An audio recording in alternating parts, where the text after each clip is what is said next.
What shall the question of today be? You ever wondered what exactly was in the Ark of the Covenant? And no, it's not a whole bunch of ghosty things that are come out and melt your face off like they do in Indiana Jones. Marion, don't look at it. Shut your eyes, Marion. Don't look at it no matter what happens.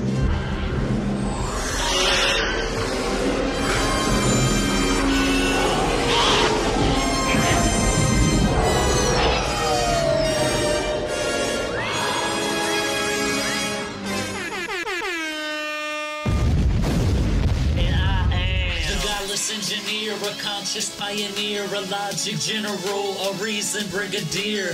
More bullshit from the pulpit. Meet me in the comment section and you get schooled, bitch. The Godless Engineer. Now, if you're unclear about what the Ark of the Covenant is, this is the covenant that God made with Moses. You know that uber trustworthy situation where Moses goes up alone onto the top of a mountain and he talks to the sky, and then God somehow takes out his lightning bolt pen and he just writes down the 10 Commandments, which Moses actually dropped the first 10 Commandments before he even got down there, so God had to write that shit over again. I guess he's a lot like Spider-Man in Family Guy, where you only get one. Yeah, I'm afraid I might.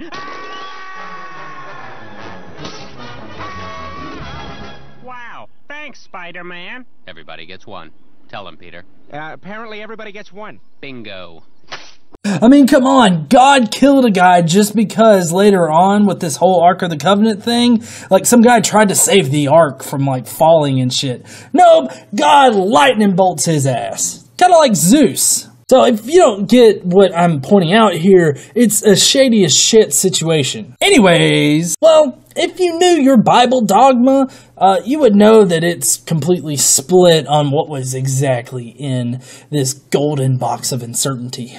As a side note, given that we know the account of Exodus is completely fabricated on all accounts, isn't it just completely hilarious that God made one of the top 10 things that he doesn't like to be don't bear false witness to people? These people are bearing false witness to their own people by writing this shit down and saying that, oh, this all really happened. So, Exodus is kind of paradoxical because it says, hey, don't bear false witness, but this entire account is a false witness. And a lot of people would say, well, this is just against your neighbor and whatnot. Don't do that. Or that's all that means.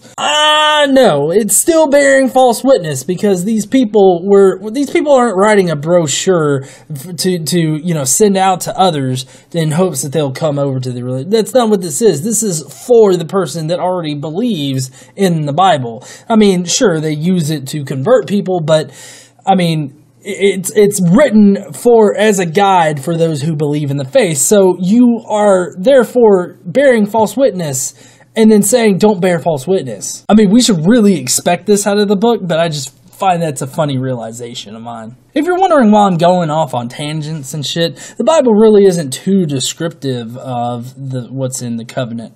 In 1 Kings, they actually say that there's absolutely nothing in the ark other than the 2 tablets God carved out with lightning like Zeus. 2 Chronicles says the same thing, but something tells me that it was just straight copied from Kings, considering it says the exact same thing. And it's not a quote from Kings at all, it's just straight plagiarized. Skipping ahead to Jesus' time,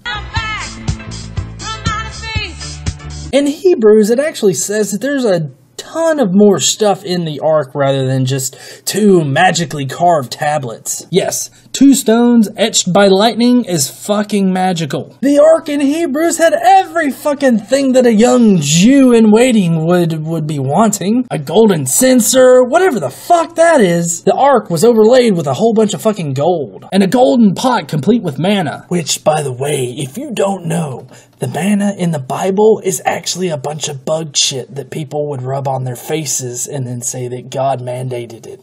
You're following a book by people that would rub bug shit on their face. Yeah. Aaron's rod that budded. And, of course, the tablets that were magically etched by God out of lightning. Hey, pimp that fucker out, yo! Thank you for watching this Bible Questions video. This video was geared towards examining the different contradictions that are in the Bible and examining them with questions that we ask of the dogma today and that many denominations fight over. It would really be awesome if you could share this guy out with some of your Christian friends and debate groups and everything like that. This could really start some good conversations, so please do share this guy out.